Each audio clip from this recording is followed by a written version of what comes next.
Side mirror भी लगाए हैं इसके। अभी क्या चीज़ है आपके पास, डॉक्यूमेंट्स क्या है? ड्राइविंग लाइसेंस सबसे पहले होता है ड्राइविंग लाइसेंस। पहले ड्राइविंग सीखनी है, इसके बाद चलाना है।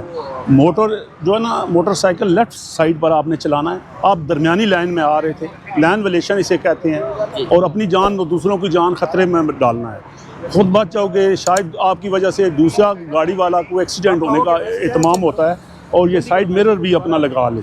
ये आपने एक तो हेलमेट नहीं पहना हुआ, दूसरा आपका जो है ना मोटरसाइकिल के नंबर प्लेट पीछे नहीं लगी हुई, आगे वाली लगी हुई है, पीछे नहीं लगी हुई। और तीसरे नंबर पर आपने लाइसेंस अभी तक बनवाया नहीं है। आप लाइसेंस बनवाएं और इसका नंबर पीछे लगवाएं और हेलमेट पहने। दो बंदे सवार हो, ये दो की सवारी है, तीसरा ना बैठे, तो फिर आपको ट्रैफिक पुलिस कोई नहीं रोकेगी। और ये साइड मिरर भी लगवा लें, इसका एक फ़ायदा है। आपने राइट लेफ़्ट टर्न लेना है या देखना है तो वो मिरर से देखेंगे, आपको पता चलेगा कि कहाँ मैंने पीछे मेरी गाड़ी आ रही है या नहीं आ रही।